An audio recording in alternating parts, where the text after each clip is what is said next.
माय माऊली नमस्कार. 18 पुराणातील एक पुराण श्री गरुड पुराण महात्म्य कथासार अभिवाचन करत आहे. मृतात्म्या शांती लाभो. अभिवाचन आपण ऐकूया. भाग 130. धर्माधर्म लक्षणं. भगवान श्रीकृष्ण म्हणाले की आता न्यायानुसार धर्म अधर्माची लक्षणे मी सांगतो. कृतयुगात तपश्चर्या केल्याने प्रशंसा होई, तर द्वापर युगात यज्ञ याग हे आत्मकल्याणाचे साधन, कलियुगात मात्र केवळ दानधर्माचे एकमेव साधन होते. या भूमंडळावर मनुष्याकडून जो काही दानधर्म केला जातो तो सर्व मनुष्याच्या आधीच यमलोकीच्या महामार्गावर जाऊन उपस्थित राहतो. हे द्विजोत्तमा, सर्व देवगणांनी शय्येचे दान करण्याची प्रशंसा केलेली. याच्या दानाने मनुष्यास स्वर्गप्राप्ती सुखाने होते. शय्यादानाचा विशेष प्रभाव असा आहे की मनुष्य प्रेतबंधनापासून मुक्त होतो. मनुष्याने दान नेहमी सत्पात्री सुयोग्य अशा व्यक्तीस द्यावे. दान देणारी व्यक्ती मृत्यूनंतर परत या भूमंडळावर शुभदर्शन देण्यासाठी उत्पन्न होते. तेव्हा तो मनुष्य संपत्तीने युक्त, धर्मात्मा, सर्व शास्त्रांचा पंडित होतो. म्हणून दानाचे महत्त्व अधिक. श्राद्धविधीचे वर्णन. भगवान श्रीकृष्ण म्हणतात, जो मनुष्य या जगात विधीपूर्वक उत्तम श्राद्ध करतो तो उत्तम फल देखील प्राप्त करतो. जे गुण पितृगुणांना तर्पण करण्यामध्ये असतात तेच गुण श्राद्धामध्ये असतात.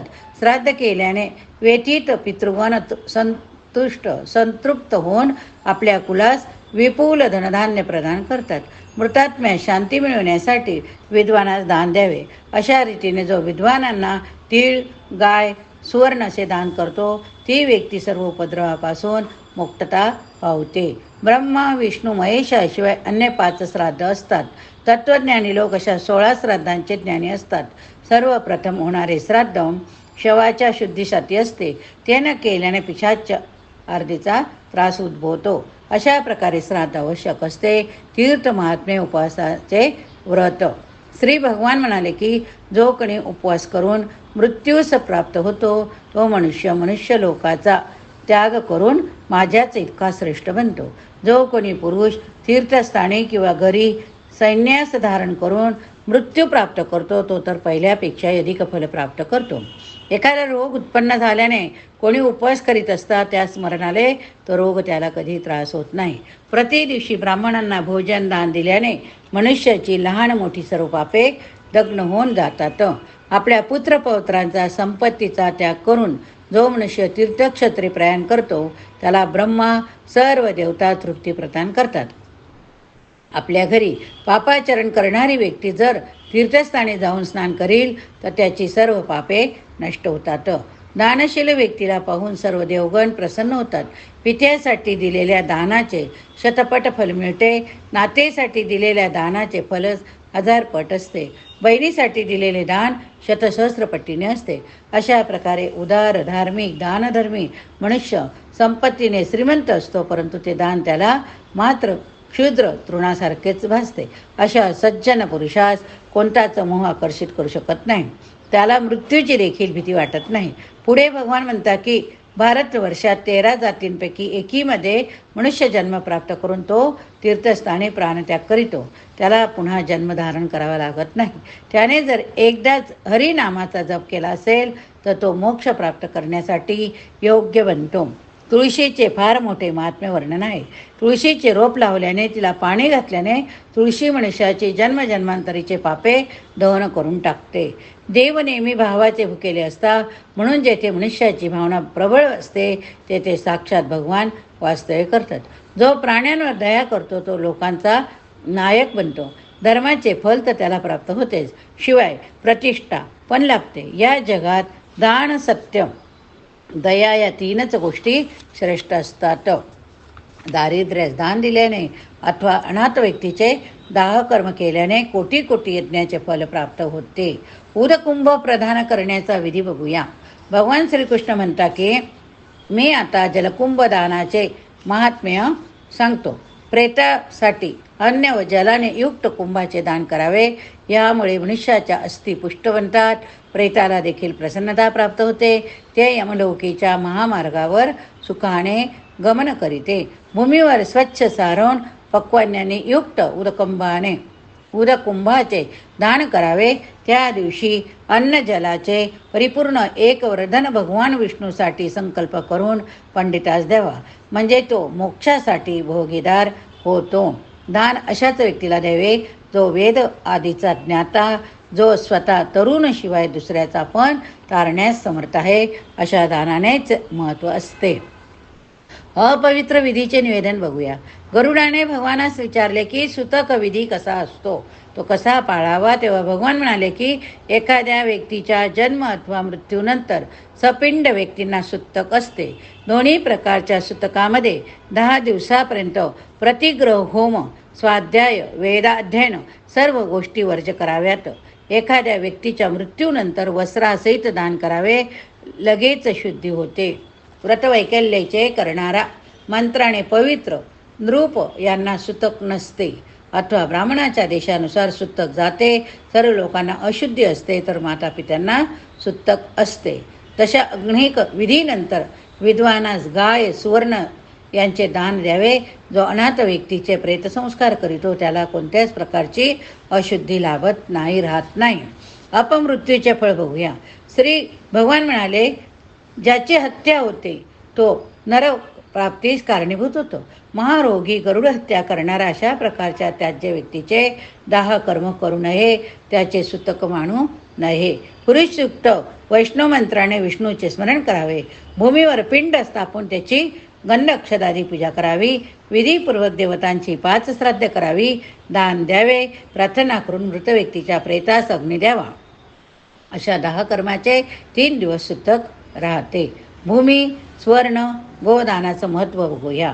भगवान श्रीकृष्ण म्हणाले, ज्याप्रमाणे सहस्र गायींमध्ये वासरू आपल्यास मातेपाशी जाऊन चिकटते, त्याप्रमाणे मनुष्याने केलेले कर्म देखील मृत्यूनंतर त्याला जाऊन चिकटतात. कर्मानुसार मनुष्य त्याचे फळ भोगतो. म्हणून मृत्यूलोकी दान द्यावे. म्हणून भूमिदाना इतके कोणतेच श्रेष्ठ दान नाही, भूमीसारखे कोणतेच अन्य दान नाही.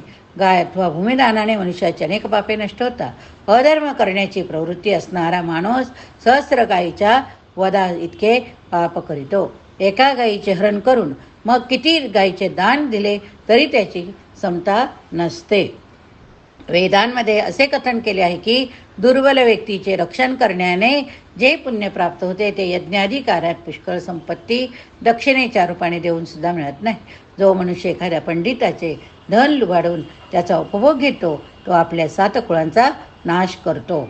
विविध श्राद्धांचं कथन बघूया. भगवान श्रीकृष्ण म्हणतात की जो 12 वर्षापर्यंत लहान, 4 वर्षापेक्षा मोठा असेल त्याचे प्रायचित्त त्याच्या मातेने, इतर बांधवाने केले पाहिजे. प्रतिवर्षी होणाऱ्या श्राद्धविषयी मी आता सांगत आहे की दरवर्षी पार्वणद्वारा क्षत्रज औरसपुत्राचे श्राद्ध करावे. कोणत्याही पित्राचे श्राद्ध करावे. भार्या, कन्या, द्विजातीयांचे श्राद्ध तृष्णी भावाने करावे असे महर्षी म्हणून सांगितले. पुढे भगवान म्हणाले की नित्य श्राद्ध मात्र आपल्या शक्तीनुसार गंध, अक्षदा व तीळ पंडितांचा अर्पण करून सर्व पितृगुणांच्या उद्देशाने त्याचे पूजन करावे. त्यावेळी दक्षिणा देऊ नये, फक्त नमस्कार करावा. विश्वादी देवांसाठी विद्वानांना भोजन द्यावे, त्यालाच नित्यश्राद्ध म्हणावे. नित्यश्राद्धाचे दैव, वृद्ध, काम्य, नैमित्तिक असे प्रकार असतात. हे विधीपूर्वक करणारा मनुष्य निश्चितच सिद्धी प्राप्त करतो. मनुष्याची कर्मफले. गरुड भगवानास म्हणतात की हे देवा, आता मी पूर्णपणे जाणले आहे की चांगले कर्म केल्याने स्वर्गप्राप्ती होते. सुकृतामुळेच हित होते. जितके उत्तम पुण्य आपण करू तेवढेच आपणास सुख प्राप्त होते. या जगात नेहमी धर्माचा विजय होतो, अधर्माचा नाही. सत्याचा विजय होतो, असत्याचा नाही. या जगात चांगले वाईट जे काही कर्म असेल त्या सर्वांचा त्याग केल्याने मनुष्य मुक्त होतो. गायीसाठी खोटे बोलणारा मुका बनतो. त्या ब्रह्महत्या करणारा क्षयरोगाचा शिकारी बनतो. दुसऱ्याची निंदा करणारा, मिथ्या भाषण करणारा घोर नरकात जातो. जो सर्व तत्त्वज्ञानाची निंदा करतो तो पुढील जन्मी वाण्याचा जन्म घेतो. वचन देऊन देखील जो पंडितांचा धन दान देत नाही तो घुबड बनतो. अग्नीस पायाने स्पर्श करणारा मांजराच्या जन्मास येतो. अशा प्रकारे पूर्वजन्मी केलेल्या पापांची चिन्हे दिसतात. ती जी काही कर्म भोगावायची राहतात ती भोगण्यासाठी अत्यंत निकृष्ट अशा योनीत जन्म घ्यावा लागतो. विविध पापांचे हरण बघूया. विविध पापांचे कथन. गरुड देवेश्वरस म्हणतात की आपण दानाचे महात्म्य, वैतरणीचे महात्म्य यासंबंधी काही निवेदन करा. तेव्हा भगवान श्रीकृष्ण म्हणतात की वैतरणी नावाची एक महान नदी यमराजाच्या प्रवेशद्वाराशी आहे. ही नदी अत्यंत भीतिकर आहे. हिचा विस्तार 9,000 योजना इतका. ऋतुतत्वावर सर्वात मोठे नदी हीच. या नदीमधून अत्यंत दुर्गंधीने बाहेर पडते. हिला पार करते अत्यंत कठीण कर्म आहे. किडे मुंग्यांची नेहमी ही भरलेली असते. पापी लोक त्यात सारखे उठत पडत असतात, गोंधळ घालीत असतात. महानदी 4 प्रकारच्या प्राण्यांनी युक्त असते. या नदीस दान कर्माचे पुण्य केल्याने ओलांडणे सोपे. कृतज्ञ विश्वासघातक असे लोक पार दीर्घकाळपर्यंत तीत निवास करिता. म्हणून श्राद्ध पक्षात कुंभदान देण्याचे महत्त्व. दान देताना श्रद्धाभाव असेल तर ते दान दीर्घकाळपर्यंत राहते. शरीर संपत्ती अस्थिर असते. मृत्यू नित्य असतो. म्हणून धर्माचा संचय अवश्य करावा. वैतरणी पार करण्यासाठी गाय दान करावी, कुंभदान करावे. प्रार्थना करावी की द्विजश्रेष्ठा, मी वैतरणी नदी सुखाने पार करू इच्छितो. त्यासाठी वैतरणी गायीचे दान मी तुम्हाला आपल्याला अर्पण करीत आहे. माझी अशी अभिलाषा आहे की गायी माझ्या मागे पुढे असाव्या. मी गायी मागे निवास करावा. तदनंतर सर्वांचा भगवान धर्मराज वैतरणी गायीस नमस्कार करून ती एका विद्वानास अर्पण करावी. गायीस सांगावी, हे धेनुके, यमराजाच्या भीतीदायक अशा दरवाजावर तू माझी प्रतीक्षा कर. हे वैतरणीया, अशा प्रकारे सर्व विधी केल्याने ती महानदी परमसुख भोगते, कर्मसुख देते.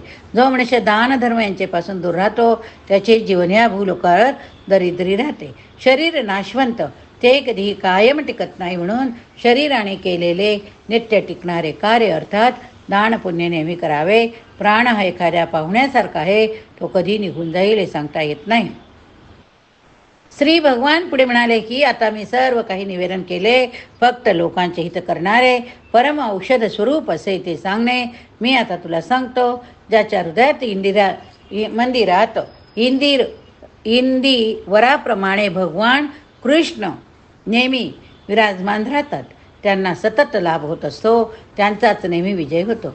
अशा लोकांचा पराभव कधीच होत नाही.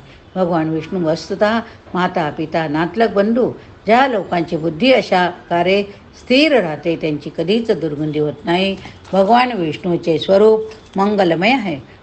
गरुड मंगल रूप आहे.